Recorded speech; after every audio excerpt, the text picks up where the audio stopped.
নবীজি বলেছেন, আমি শোনেন ভাই, আমি পুরুষদের জন্য নারীদের চাইতে ভয়ঙ্কর কোনো ফিতনা রেখে যাচ্ছি না। এটা কেমন ফিতনা আপনাকে বলাই, আমি বুঝাই, শুনেন শুনেন। এটা এমন ফিতনা যে অবৈধ অবস্থাতেও ফিতনা সৃষ্টি করতে পারে, বৈধ অবস্থাতেও করতে পারে। অতএব খুব সাবধান। নবী সাল্লাল্লাহু আলাইহি ওয়াসাল্লামের এই হাদিসটা মাথায় রাখেন, আমি পুরুষদের জন্য নারীদের চাইতে ভয়ঙ্কর কোন ফিতনা রেখে গেলাম না। কে বলেছেন? কে বলেছেন? আমি কি তার চেয়ে ভালো সমাজ বুঝবো? অতএব আমার পরামর্শ ভাই, ভালো কাজে ব্যস্ত থাকেন, নিজের আমলনামা গোছান, পাপ ছেড়ে দেন, ভালো কাজে এবং দিনই কাজে মেহনতের সাথে থাকেন।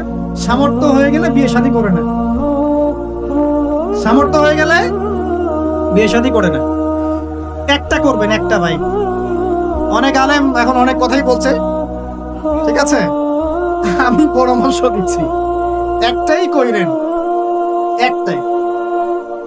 এখানে একটা আবেগী কথা বলি, আবেগী কথাটা শুনেন। যদি প্রথমত আপনি রিজিকের সোর্স তালাশ করবেন, এরপর আল্লাহর কাছে সেজদায় কান্নাকাটি করবেন, আল্লাহকে বলবেন, আল্লাহ আমার জন্য উপযুক্ত যে আমার জীবনে আসলে দুনিয়া আখিরাত দুটোই সুন্দর হয়ে যাবে, আল্লাহ এমন কোন মেয়ে বা স্ত্রী আল্লাহ তুমি আমার জীবনে এনে দাও, এই দোয়া আল্লাহর কাছে করো। এরপর যখন পাত্রী যদি পছন্দ হয়ে যায় যে না, সব দিক থেকে মাশাআল্লাহ তাকে পারফেক্ট মনে হচ্ছে, আপনি যদি মন থেকে তাকে ভালোবাসা শুরু করেন, ডানেও দেখবেন না আর বামেও দেখবেন না, ব্যাস তাকে নিয়ে জীবন কাটিয়ে দিবেন। পারা যাবে ইনশাআল্লাহ। এখনকার সমাজে এটা একটা সমস্যা, কেউ কাউকে নিয়ে সন্তুষ্ট থাকতে পারছে না। স্বামী স্ত্রীকে নিয়ে না, স্ত্রী স্বামীকে নিয়ে। এই সমস্যাটা দূর হবে এভাবে। আর মনে রাখবেন, এটা সাহাবীদের যুগ নয়, এটা কাদের যুগ নয়। আপনিও সাহাবী নন, আপনার স্ত্রীও কিন্তু মহিলা সাহাবী নয়। আপনিও সাহাবী নন, আপনিও তাবেঈ নন, আপনিও আইম্মায়ে কেরামের যুগের মানুষ নন, আর আপনার স্ত্রীও তাদের মতো নন। অতএব আমার আপনার মধ্যে যেমন হাজারটা ত্রুটি থাকতে পারে, তার মধ্যেও থাকবে। অতএব এটাকে একটু সবরের সাথে মার্জনা করে করে চলতে হবে। আল্লাহ পাক তৌফিক দান করুন। তবে এক পর্যায়ে যদি এমন দেখা যায় যে এই ফিতনার কারণে আপনি দিন থেকে বিচ্যুত হয়ে যাচ্ছেন, তখন আপনি দিনকে বেছে নেবেন, ফিতনাকে বেছে নেবেন। কথা বুঝতে পারছেন ভাই? আল্লাহ তৌফিক দান করুন। তো প্রিয় ভাই, শেষ করতে হবে, লম্বা করব না, আস্তে আস্তে গুড়িয়ে নিচ্ছি। 1 নাম্বার কি কাজ? আত্মশুদ্ধি অর্জনের জন্য ভাই, নিজের চরকায় নিজের নফসের খবর নিব, অন্যের কথা পড়ে আগে নিজে 5 ওয়াক্ত নামাজ পড়বো, নিজে রোজা রাখবো, নিজে যাকাত দিব, নিজে ইসলামের উপর প্রতিষ্ঠা থাকবো ইনশাআল্লাহ। এটা 1 নাম্বার। 2 নাম্বার, তাজকিয়া অর্জনের 2 নাম্বার কাজ হচ্ছে নিজের পরিবারে ইসলাম প্রতিষ্ঠা করা। কি বললাম বলেন? কেন বললাম? কারণ নিজের পরিবারে যদি ইসলাম প্রতিষ্ঠা না করতে পারি, অন্যের মূর্খতা এবং অনইসলামিক কাজের কারণে আমি ইফেক্টেড হয়ে যাব। তাই নিজের পরিবারের মধ্যে ইসলাম প্রতিষ্ঠা করার চেষ্টা করতে হবে। আল্লাহ পাক তৌফিক দান করুন, বলি আমিন। আল্লাহ পাক সূরা তাহরিমের 6 নম্বর আয়াতে বলেছেন যে কু আনফুসাকুম, নিজে জাহান্নামের আগুন থেকে বাঁচো, ওয়া আহলিকুম নারা, তোমার পরিবারকে জাহান্নামের আগুন থেকে বাঁচাও। পরিবার আছে কার কার? হাত তুলেন দেখি। মাশাআল্লাহ, সবারই তো আছে। পরিবার মানে কি? স্ত্রী সন্তান কার কার আছে? হাত তুলেন। আচ্ছা, হাত নামান। দেখেন, বাবা মা এগুলো পরিবারের অন্তর্ভুক্ত বিষয়, কিন্তু বাবাকে আপনি শাসন করতে পারবেন না, মাকে আপনি শাসন করতে পারবেন না, তাকে আপনি নসিহত করতে পারবেন, দাওয়াত দিতে পারবেন। আর আপনার আন্ডারে যারা আছে, আপনার স্ত্রী, আপনার সন্তানরা, এরা হচ্ছে পরিবারের অন্তর্ভুক্ত, আপনার কাছের, এদের উপর আপনি শাসন চালাতে পারবেন। অতএব যাদের পরিবার আছে, পরিবারের মধ্যে ইসলাম প্রতিষ্ঠা করার চেষ্টা করে। আল্লাহ পাক তৌফিক দান করুন। একটু বসেন ভাই, বিশৃঙ্খলা করেন না, আমরা গুটিয়ে নিচ্ছি, এখনই গুটিয়ে নিচ্ছি। আর কিছু প্রশ্ন আছে, দিয়ে শেষ করব। 3 নাম্বার কাজ, আমার সাথে মনোযোগ দেন ভাই। 3 নাম্বার কাজ হচ্ছে নিয়মিত কোরআন তেলাওয়াত করা। নিয়মিত কোরআন তেলাওয়াত করা। আমার সাথে একটু ওয়াদা করেন তো ভাই, ডেইলি কমপক্ষে 1 ঘন্টা কোরআন তেলাওয়াত করবো ইনশাআল্লাহ। পারা যাবে? সবার বাসায় কোরআন আছে তো নাকি? কোরআন পড়তে পারি তো নাকি? যারা পারি না, আজকে নিয়াত করব, মসজিদের হুজুর আছে, ইমাম সাহেব আছে, মাদ্রাসার শিক্ষক আছেন, গিয়ে আপনি কোরআন পড়া শিখবেন ইনশাআল্লাহ। পারা যাবে ইনশাআল্লাহ? কোরআন তেলাওয়াত করা না শিখেন, আল্লাহর ওয়াস্তে কোরআন তেলাওয়াত করা না শিখে মৃত্যুবরণ করেন না। আল্লাহর ওয়াস্তে আল্লাহকে কি মুখ দেখাবেন আর নবীকে কি মুখ দেখাবেন চিন্তা করুন। কোরআন আল্লাহ নাযিল করেছেন কেন? আমাদের জন্য, গরু ছাগলের জন্য? কাদের জন্য? মানুষের জন্য না গরু ছাগলের জন্য? গরু ছাগলের হিসেব আছে? কার কার হিসেব হবে? মানুষের জিন। মৃত্যু আমাদেরকে বরণ করতে হবে, কবরে যেতে হবে আমাদেরকে, পুলসিরাত আমাদেরকে পার হতে হবে, কোরআন মানতে হবে আমাদেরকে। সেই আমরা যদি কোরআন তেলাওয়াত করে না শিখি ভাই, হবে? বিষয়টা হবে? আল্লাহ পাক আমরা সবাইকে কোরআন তেলাওয়াত শেখার তৌফিক দান করুন। এখানে আমি অনেক বেশি জোর দিই, কারণ কি জানেন? কোরআন তেলাওয়াত শেখাটাই এবং নিয়মিত তেলাওয়াত করাটাই আপনার মনে ইসলামের প্রতি মহব্বত সৃষ্টি করবে ইনশাআল্লাহ। এরপরে আপনি ইসলামের জন্য জীবনও দিতে পারবেন ইনশাআল্লাহ। কিন্তু এই অবস্থায় পারবেন না। এই অবস্থায় একটা দাবরানি খাইলে উল্টা দিকে দৌড়তে শুরু করুন। এখন পারবেন না। এখন বলতে পারবেন হ্যাঁ নারায়ে তাকবীর আল্লাহু আকবার, চলো রে, বাস। যখন মাঠে নামবেন ওই দিক থেকে যখন কাউন্টার অ্যাটাক আসবে দেখবেন নাই আপনি শেষ। অতএব কোরআনের চর্চা তেলাওয়াত বেশি বেশি বাড়াতে হবে, আল্লাহ তৌফিক দান করুন। 3 নাম্বার। 4 নাম্বার ভাই, দৈনন্দিন জিকির আজগার গুলো ছাড়বো না ইনশাআল্লাহ। দৈনন্দিন জিকির আজগার ছাড়বো না। কেমন? দৈনন্দিন 100 বার বলবো সুবহানাল্লাহ, করা যাবে? 100 বার সুবহানাল্লাহ বললে 1000 নেকি হবে ইনশাআল্লাহ। দৈনন্দিন 100 বার বলবো আস্তাগফিরুল্লাহ ওয়া আতুবু ইলাইহি, পারবো তো ইনশাআল্লাহ? দৈনন্দিন কমপক্ষে সকালে 10 বার, সন্ধ্যায় 10 বার দরুদ ইব্রাহিম পড়বো ইনশাআল্লাহ, পারবো? দৈনন্দিন পড়বো সুবহানাল্লাহি ওয়া বিহামদিহি সুবহানাল্লাহিল আযীম, পারা যাবে? দৈনন্দিন পড়বো লা হাওলা ওয়ালা কুওয়াতা ইল্লা বিল্লাহ, পারবো? ডেইলি পড়বো লা ইলাহা ইল্লাল্লাহ ওয়াহদাহু লা শারীকা লাহ লাহুল মুলকু ওয়া লাহুল হামদ ওয়া হুয়া আলা কুল্লি শাইইন কাদির, পারা যাবে? দৈনন্দিন পড়বো ইনশাআল্লাহ সুবহানাল্লাহি ওয়া বিহামদিহি আদাদা খালকিহি ওয়া রিদা নাফসিহি ওয়া জিনাতা আরশিহি ওয়া মিদাদা কালিমাতিহি, পারা যাবে ইনশাআল্লাহ? এই সুবহানাল্লাহ, আলহামদুলিল্লাহ, লা ইলাহা ইল্লাল্লাহ, আল্লাহু আকবার, এই যে দরুদ, এই যে জিকির আজকার গুলো আছে, এইগুলো প্রতিদিন করলে আল্লাহর সাথে সম্পর্ক গাঢ় হবে ইনশাআল্লাহ। জিকির করলে কি লাভ হয় আপনাকে একটু বলে দেই। জিকির করলে আল্লাহর সাথে কলবের সম্পর্ক তৈরি হয়। কি হয় ভাই?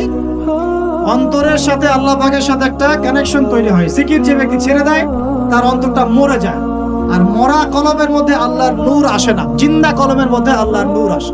তাহলে কলব জিন্দা হবে কিভাবে? বেশি বেশি জিকির করার মধ্য দিয়ে। আল্লাহ পাক তৌফিক দান। আবু হুরায়রা রাদিয়াল্লাহু আনহু বলতেন যে হাদিস আমি মুখস্থ করার জন্য অনেক বেশি সুবহানাল্লাহ পড়ি। কতবার পড়েন জিজ্ঞেস করা হচ্ছে, তিনি বলছেন কত হবে? 10,000 বার। কথা বুঝতে পারছেন? মানে এটা তার নিজস্ব। মনে করেন আপনি প্রতিদিন ইস্তেগফার করতেই থাকেন 10 মিনিট, 15 মিনিট, 20 মিনিট, কতবার করেন আপনি জানেন? করা যায় না? আপনি একটা সময় বসে দরুদ শরীফ পড়তে থাকেন, আল্লাহুম্মা সাল্লি আলা মুহাম্মাদ, আল্লাহুম্মা সাল্লি আলা মুহাম্মাদ, পারা যায় না? সবার ব্যক্তিগত কিছু আমল থাকে, যে যত বেশি জিকির আজগার করবেন, যত বেশি জিকির আজগার করবেন তার কলব তত জিন্দা হবে ইনশাআল্লাহ। আল্লাহ পাক আমাদের সবাইকে বেশি বেশি আল্লাহর জিকির করার তৌফিক দান করুন, বলি আমিন। এটা কত বললাম? 4। 5 নাম্বার, এটা সবচেয়ে বেশি ইম্পর্টেন্ট। কারণ আমি তাসাউফ এবং আত্মশুদ্ধি বই যেটা আছে আল্লামা তাকি উসমানী দামাত বারাকাতুহু, আল্লামা তাকি উসমানীর বইগুলো বাসায় সবাই কিনবেন। আমি পরামর্শ দিই আল্লামা তাকি উসমানীর যে বইগুলো আছে এগুলো বাসায় কিনে পড়া শুরু করবেন, অনেক গভীর জ্ঞান পাবেন ইনশাআল্লাহ। তো তার তাসাউফ আত্মশুদ্ধি বইয়ের মধ্যে তিনি এনেছেন যে অনেক বড় বড় বুজুর্গানে দিন তারা তাজকিয়ার জন্য এই আমলটাকে বেশি গুরুত্ব দিতেন, সেটা হলো আল্লাহর কাছে বেশি বেশি দোয়া কর। কি করো ভাই? বেশি বেশি দোয়া করা, মানে চলতে ফিরতে দোয়া করতে থাকতেন। কেমন? যেমন ধরেন যে এমনও বুজুর্গ ছিলেন, আলেমে দ্বীন ছিলেন, যারা রাস্তায় হাঁটছেন, বাজারে যাচ্ছেন, বাজারে যাওয়ার সময় আল্লাহকে বলছেন, আল্লাহ বাজারে যাচ্ছে, বাজারে আমার কেনাকাটা যেন সহজ হয়। আমরা কি বাজারে যাওয়ার সময় এরকম কথা বলি? বাসায় ঢুকছেন, বলছেন আল্লাহ বাসায় ঢুকছি, বাসার পরিবেশটা যেন ভালো থাকে, এখানে যেন গিয়ে কোনো বিপদের খবর না আসে। আল্লাহ আমি মানে ব্যবসায় যাচ্ছি, আজকের ব্যবসাটা আল্লাহ যেন সুন্দর হয়, ভালো হয়। মানে প্রতিটা কাজেই তারা দোয়া করতে থাকতেন। বুঝতে পারছেন না কথা? প্রতিটা কাজেই দোয়া করতে থাকতেন যে আল্লাহ আমার জুতার ফিতা ছিঁড়ে গেছে, আমার জুতার ফিতা দাও। আল্লাহ আমি খুব ক্ষুধার্ত, আল্লাহ একটু ভালো খাবারের ব্যবস্থা করুন। আল্লাহ আমি খুব পিপাসার্থ, আমার জন্য একটা ভালো হালাল পানির ব্যবস্থা করুন। আল্লাহ আমার সন্তানটা অসুস্থ, আল্লাহ তাকে শেফা দিন। আল্লাহ আমি স্ত্রী সন্তানকে রেখে সফরে আসছেন না, বাসায় তুমি ওদেরকে হেফাজত করো। মানে প্রতিটা কাজের প্রতিটা চিন্তা আল্লাহর সাথে শেয়ার করো। এটা যে যত বেশি করতে পারে তার সাথে আল্লাহ পাকের সম্পর্ক তত বেশি গাঢ়। আর এটা করলে 3টা লাভ। কটা লাভ ভাই? যে দোয়াটা করবেন হয় সাথে সাথে আল্লাহ পাক আপনাকে দিবেন, না হলে এই দোয়ার ওসিলায় আপনার তাকদীরের কোনো বিপদ আল্লাহ দূর করে দিবেন। মনে করেন আপনি দোয়া করেছেন, আল্লাহ আমাকে কালকে এই ব্যবসার এই কাজটা তুমি সলভ করো না। কালকে গিয়ে দেখলেন সেই কাজটা আপনি পান নাই, আপনার কাছে মনে হচ্ছে যে হয়তো আমি দোয়া করলাম কবুল হয় নাই, কিন্তু হয়তো এই দোয়ার ওসিলায় আপনার আগামী পরশু দিনের একটা বিপদ আপনার তাকদিরে আসতো, ওইটা আসে নাই। কথা কি বুঝতে পারলেন আমার কথা? এইভাবে আল্লাহ পাক দোয়ার বদৌলতে মানুষের তাকদির থেকে অনিষ্টগুলো দূর করতে থাকেন। আর এটাও যদি না হয়, কিয়ামতের মাঠে নেকির পাল্লায় ওইটা আপনাকে আল্লাহ দিয়ে দিবে। ওই দিন মানুষ বলবে যে কাশ দুনিয়াতে আমার কোনো দোয়াই যদি কবুল না হইতো, আজকে আমি জান্নাতে যেতে পারতাম। ওই দিন আমরা এই কথা বলবো। অতএব বুদ্ধিমান সে ব্যক্তি যে বেশি বেশি আল্লাহর কাছে দোয়া করতে থাকে, প্রতিটা বিষয়ে আল্লাহর কাছে দোয়া করতে থাকেন। আল্লাহ আমার মনটা অস্থির, মনটাকে শান্ত করো। আল্লাহ আমাকে কোরআন শিক্ষার তৌফিক দাও।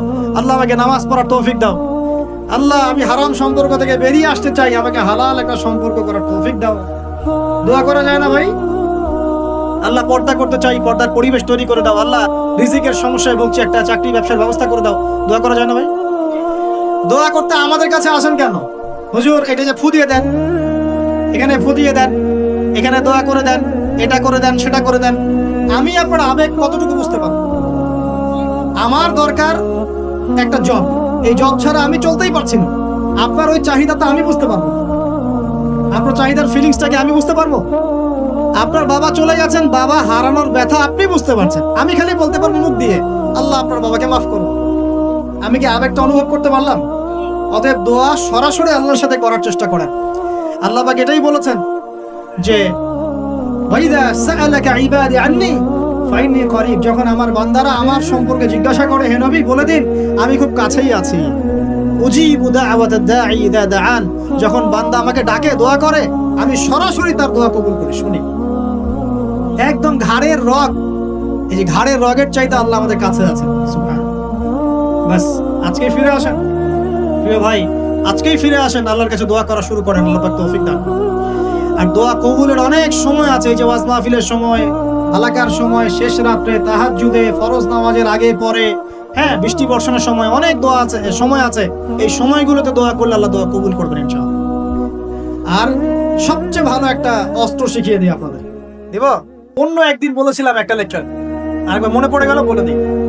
যদি দেখেন দোয়া আপনার কবুল হচ্ছে না দীর্ঘদিন ধরে, আল্লাহ পাকের কাছে ওযু অবস্থায় 2 রাকাত নামাজ পড়ে কিছু ভালো কাজ করে, মানে ধরেন একটু কোরআন তেলাওয়াত, একটু দান সদাকা, বা একটু আত্মীয়দেরকে দান সদাকা, বা একটু এতিমের মাথায় হাত বোলানো, বা দিনের রাস্তায় কিছু খরচ করা, কোন একটা ভালো কাজ করে হাত তুলে আল্লাহকে বলবেন আল্লাহ তোমার সন্তুষ্টির জন্য আমি এই ভালো কাজটুকু করলাম।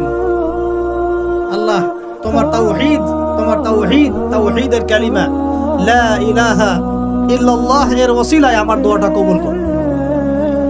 ইনশাআল্লাহ তাআলা আপনি আপনার দোয়ার ফল পাবেন।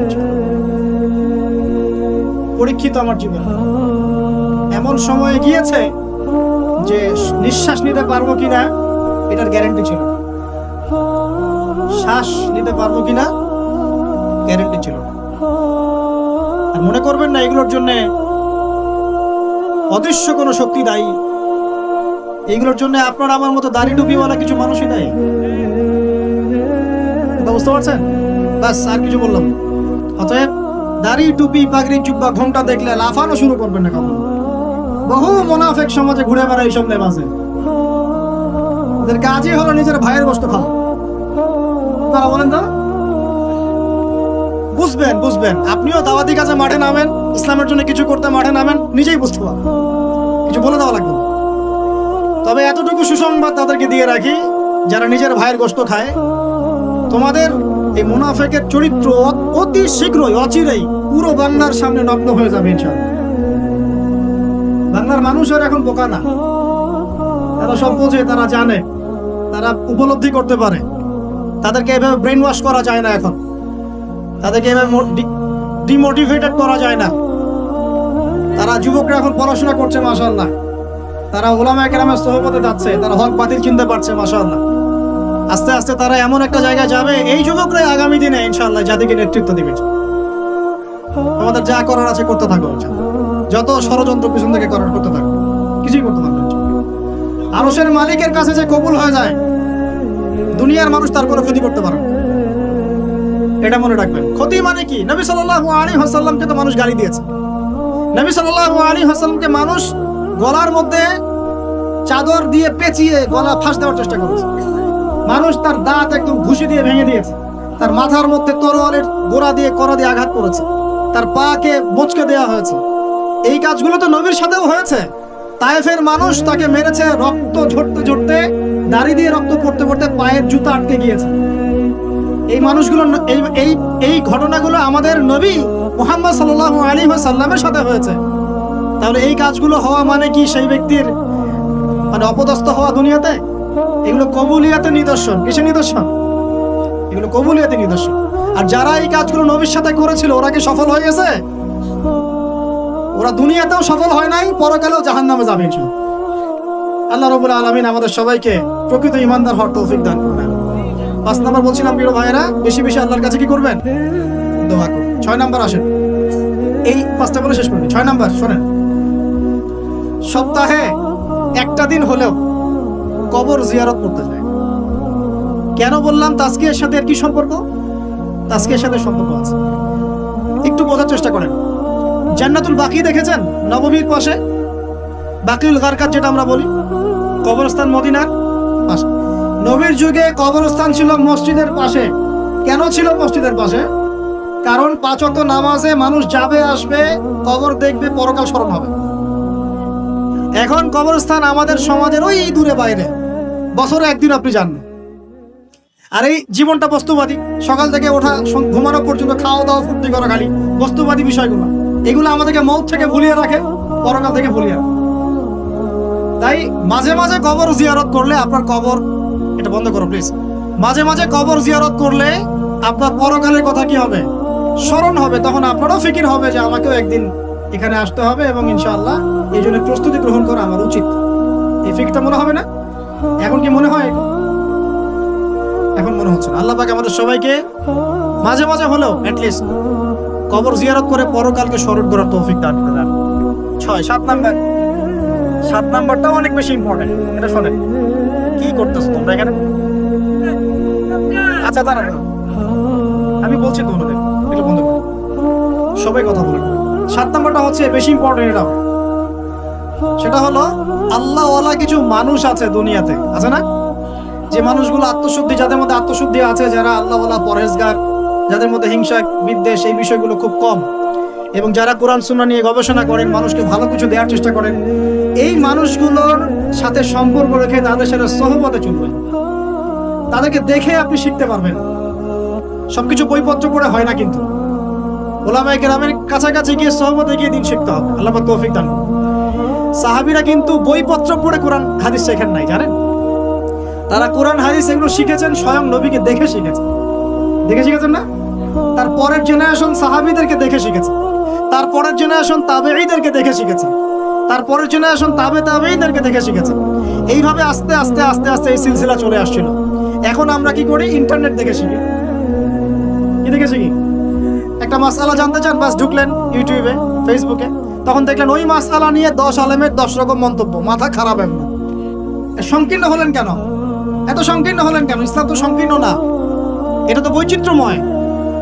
এখানে আপনি পরিপূর্ণ জ্ঞান পেতে হলে তাকে খোলা মন লালন করতে হবে, যে যেখানেই হক পাবো সেটাই নিয়ে বলছেন, হক যেখানে পাবো সেখানে নিয়ে বলছেন। আমি হককে সীমাবদ্ধ করে ফেললাম কেন? যে আমার শায়েখ যা বোঝেন এইটাই, এর বাইরে কিছুই না। এটা করতে গেলে কি হবে জানেন? পয়সার এক পিঠ দেখবেন, আর এক পিঠ তো দেখবেনই না, তখন আপনি মাহরুম হয়ে যাবেন। তবে হ্যাঁ এটাও বলে রাখি, যারা একেবারেই সাধারণ মানুষ, একদম সাধারণ কোনো মানুষ, যার ইলম কালাম নাই, কোরআন হাদিস পড়তে জানেন, এমন মানুষ আছে না, একদম রুট লেভেলের, তাদের জন্য অবশ্যই উচিত যে কোনো অন্তত একজন আলেমকে ফলো করা। অন্তত একজন আলেমকে ফলো করা। কারণ আপনি তো কিছু বোঝেন না, কোরআন সুন্নাহ বোঝেনই না, কিছু পড়তেও পারেন না, বুঝতেও পারেন না, কিছুই পারেন না। অতএব একজন আলেমকে আপনি ফলো করে চলেন, ইনশাআল্লাহ আল্লাহ মাফ করবেন, ইনশাআল্লাহ।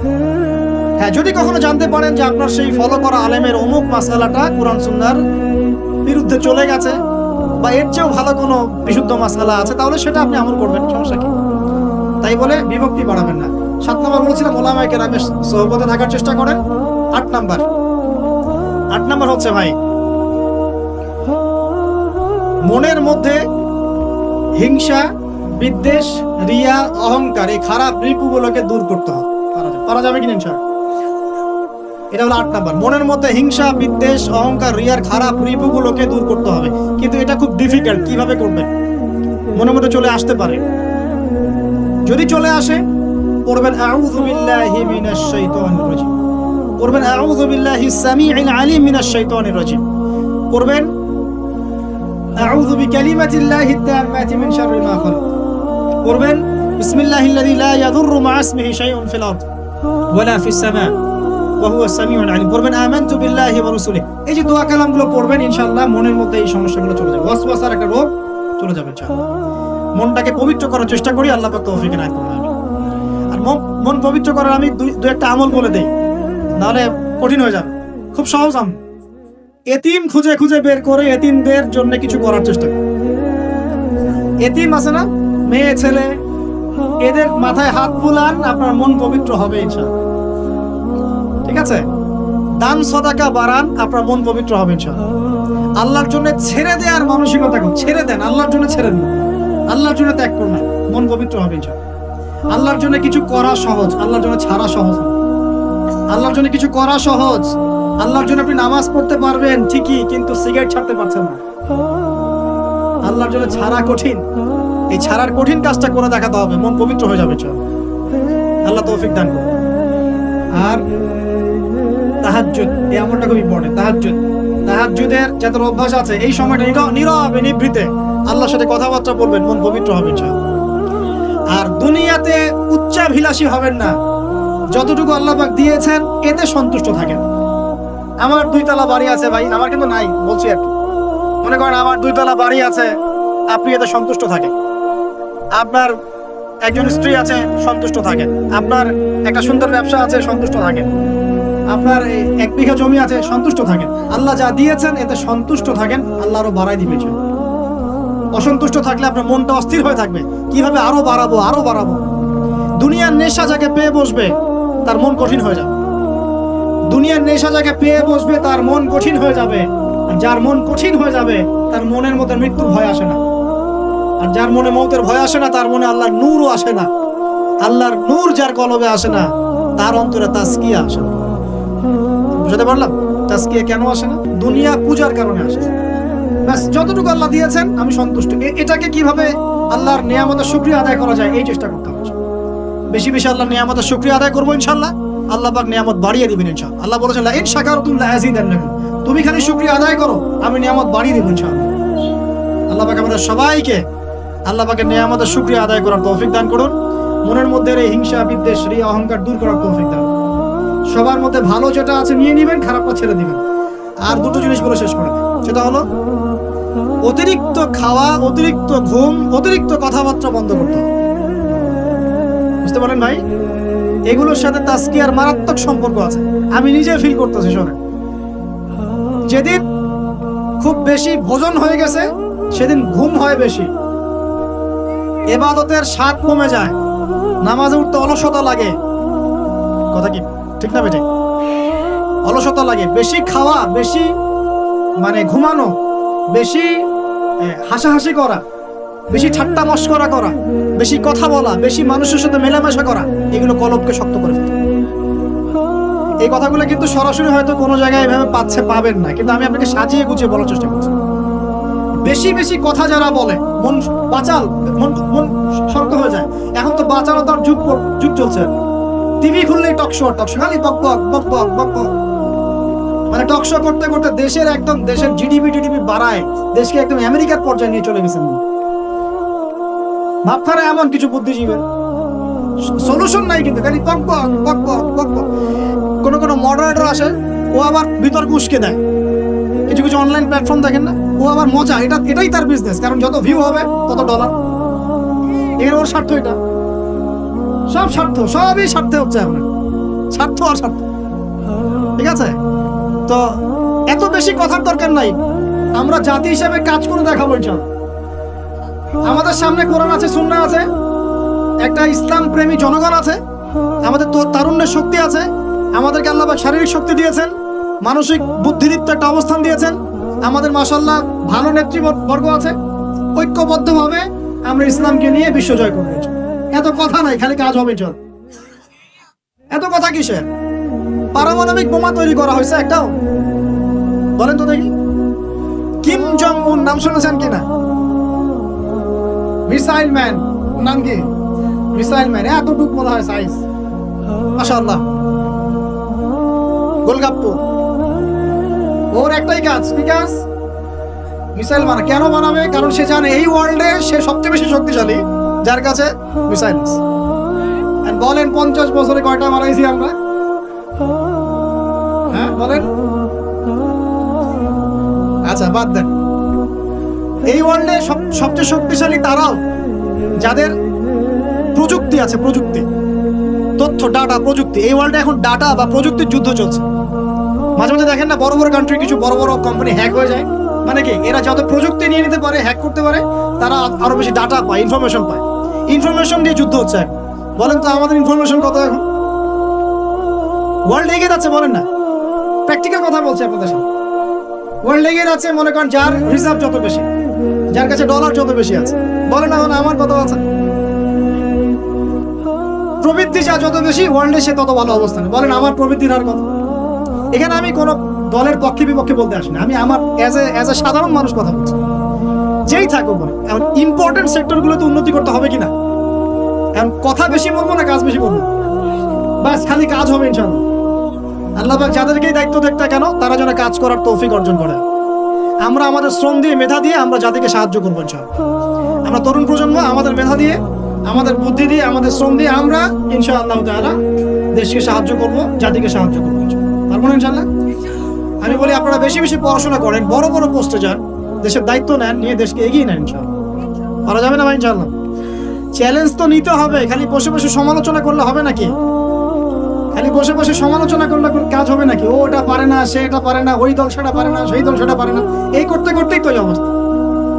আপনি করে দেখাচ্ছেন না কেন? আমরা করে দেখাচ্ছি না কেন?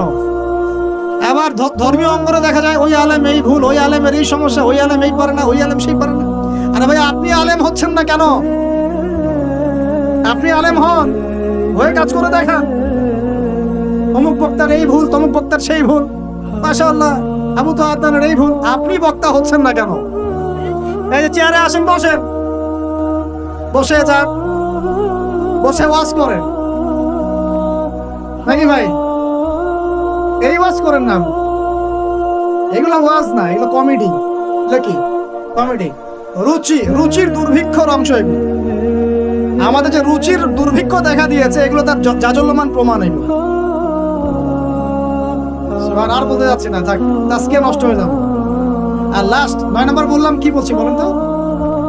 মনের এই বিষয়গুলোকে দূর করা। লাস্ট 10 নম্বর যেটা, সেটা হচ্ছে যে 9 নম্বর বলছি মনেরটা। 9 নম্বর বলছি যে অতিরিক্ত খাওয়া, অতিরিক্ত ঘুম, অতিরিক্ত কথা বলা, অতিরিক্ত মানুষের সাথে মেলামেশা করা, এগুলো একটু কমিয়ে যেখানে কাজ হবে সেই কাজটা, যেটা করলে আমার পরকালের উপকারিতা আছে, এটা করো। আর 10 নম্বর লাস্ট এন্ড ফাইনাল, তাজকিয়া, আত্মশুদ্ধি অর্জন করতে হলে নবী সাল্লাল্লাহু আলাইহি ওয়াসাল্লামের রেখে যাওয়া এই যে দিন ইসলাম, এই ইসলামটাকে প্রতিষ্ঠার চেষ্টা করতে হবে। আল্লাহ পাক তৌফিক দান। ইসলাম যারা প্রতিষ্ঠার চেষ্টা করে, তাদের সাথে আল্লাহ পাকের সবসময় একটা ভালো সম্পর্ক থাকে, এবং সে কখনো খারাপের দিকে যেতে পারবে না। কারণ সে তো একটা বড় দায়িত্ব নিয়ে মাঠে নেমেছে। সে যদি এখন খারাপের দিকে চলে যায়, তাহলে তো জনগণ বিভ্রান্ত হয়ে যাবে এবং তার এই আমানতের খেয়ানত করা হবে। এই ফিকিরই তাকে খারাপ পথে যেতে বাধা দিবে, এবং তাজকিয়া তার মনের মধ্যে থাকবে ইনশাআল্লাহ। সে যদি ডানে বামে চলেও যায়, এই দিন প্রতিষ্ঠার এই যে তাড়না, এটা তাকে আবার ফিরিয়ে নিয়ে আসবে ইসলামের দিকে ইনশাআল্লাহ। আল্লাহ পাক আমাদের যুবক ভাইদেরকে নবী সাল্লাল্লাহু আলাইহি ওয়াসাল্লাম রেখে যাওয়া এই পবিত্র দিন ইসলাম সমাজে পালন করার, প্রচার করার, প্রসার করার, প্রতিষ্ঠা ঘটানোর তৌফিক দান করুন বলে আমিন। আমরা আজকের এই সংক্ষিপ্ত আলোচনা শিখলাম যে তাজকিয়া বা আত্মশুদ্ধি হচ্ছে সমাজ পরিবর্তনের সবচেয়ে ইম্পর্টেন্ট জিনিস, সবচেয়ে ইম্পর্টেন্ট হাতিয়ার। এটা অর্জন করার জন্য অনেক মাধ্যম আছে। আমি আপনাদের জন্য 10টা মাধ্যম আজকে বলেছি। 1 নাম্বার কথা কি বলেছিলাম ভাই? নিজের ফিকির, আগে নিজের নফসের ফিকির করা। 2 নাম্বার কি বলেছিলাম বলেন? হ্যাঁ, নিজের পরিবারের মধ্যে ইসলাম কায়েম করা, মাশাআল্লাহ। 3 নাম্বার কি বলেছিলাম? হ্যাঁ, কোরআনুল কারীম তেলাওয়াত, কোরআনুল কারীম তেলাওয়াত করার কথা বলেছি। 4 নাম্বার কি বলেছি? বেশি বেশি আল্লাহর জিকির করা। 5 নাম্বার বলেন, আমার সাথে বলেন, আল্লাহর কাছে বেশি বেশি দোয়া। 6 নাম্বার মওতকে স্মরণ মানে কবরকে জিয়ারত করা, মওতকে স্মরণ করা। 7 নাম্বার হকপন্থী তাজকিয়া প্রাপ্ত উলামায়ে কেরামের সোহবতে থাকা, তাদের লেকচার শোনা, তাদের বই পুস্তক পড়া। ঠিক আছে? 8 নাম্বার কি বলেছে বলেন? হ্যাঁ হ্যাঁ, মনের মধ্যে যত রকম হিংসা, বিদ্বেষ, রিয়া এগুলো আছে, এগুলো সব কি করতে হবে? পরিহার করতে হবে। 9 নাম্বার, 9 না 8 হবে? 9 নাম্বার। বেশি কথা, বেশি খাওয়া, বেশি ঘুম, ইভেন বেশি সহবাস, এগুলো ত্যাগ করতে হবে। আল্লাহ ত্যাগ করো। এটাই হালালের কথাই বললাম, হারাম তো বাদ। হারামের যদি চোখ থেকে থাকে আল্লাহর রাস্তা তওবা করেন, কারণ জিনার সাথে সম্পৃক্ত কোনো ব্যক্তির দ্বারা দিনের একামত সম্ভব নয়। জিনা করলেই মনে নূর চলে যাবে। এই যে আজকে লেকচারটা শুনলেন, বাসায় গিয়ে যদি আজকে রাত্রে কোনো নগ্ন মেয়ের ছবি চোখের সামনে পড়ে যায়, আজকের সমস্ত লেকচারের নূর নষ্ট হয়ে যাবে। আপনি নিজেই বুঝতে পারবেন যে আপনার কলব থেকে নূরটা চলে গেল। যদি কেউ আজকে আল্লাহ না করুক ভুল করে কোনো খারাপ মুভি দেখে ফেলেন, বাসায় গিয়ে দেখবেন যে আপনার আজকের যে তাজকিয়া, এই যে ভালো লাগলো কথাগুলো শুনতে, মনটা পবিত্র হলো, ভালো ফিলিংসটা নষ্ট হলো। হুযায়ফা রাদিয়াল্লাহু আনহু বলতেন, আমরা যখন ইয়া রাসূলুল্লাহ আপনার সাথে থাকি তখন ঈমান বেড়ে যায়, বাসায় গেলে মনে হয় মুনাফিক হয়ে গেছে। তো আর বাসায় গিয়ে যদি আমরা খারাপ কাজে লিপ্ত হয়ে যাই, এই নূর তাজকিয়াটা নষ্ট হয়ে যাবে। আল্লাহ পাক আমাদেরকে বোঝার তৌফিক দান। আর সর্বশেষ সবচেয়ে ইম্পর্টেন্ট, লাস্ট এন্ড ফাইনাল হচ্ছে নবীর রেখে যাওয়া দিন। নবীকে ভালোবাসেন কিনা ভাই? আল্লাহ নবীকে ভালোবাসেন কিনা? নবী কি এখন আছেন? আচ্ছা, নবী সাল্লাল্লাহু আলাইহি ওয়াসাল্লামের রেখে যাওয়া সুন্নত কি আছে? তার উপর নাজিল হওয়া কোরআন কি আছে? তার দ্বীন ইসলামটা আছে কি না মিটে গেছে? সেই আল্লাহ কি আছেন না নাই? আচ্ছা, আল্লাহ পাক আছেন, তার কিতাব আছে, তার নবীর সুন্নত আছে, তার দ্বীনও আছে। এই দ্বীন পালন করা, প্রচার প্রসার করা, প্রতিষ্ঠার দায়িত্ব কার? কাদের? বাঘ ভাল্লুক করবে? গরু ছাগল করবে? না আমরা যদি সত্যিকারের আশিক রাসূল হয়ে থাকি, আমরা দ্বীন প্রতিষ্ঠা করব, চেষ্টা করব। প্রতিষ্ঠা মানে কি? আপনার যা আছে তাই দিয়ে দ্বীনকে সাহায্য করা। জমি আছে, একটা মাদ্রাসা করেছেন, দ্বীনের জন্য করলেন, মাশাআল্লাহ। এতিমের দায়িত্ব নিয়েছেন, 10টা দ্বীনের জন্য করলেন। একটা মসজিদ করেছেন, দ্বীনের জন্য করলেন। একটা বই লিখেছেন, দ্বীনের জন্য। লেকচার দিয়েছেন, দ্বীনের জন্য। খুতবা দিয়েছেন, দ্বীনের জন্য। একটা অ্যাসোসিয়েশন করেছেন, দ্বীনের জন্য করেছেন। দ্বীনের উপকার আসে এমন যে কোনো কিছুই আল্লাহর পথের জিহাদ, ইনশাআল্লাহ।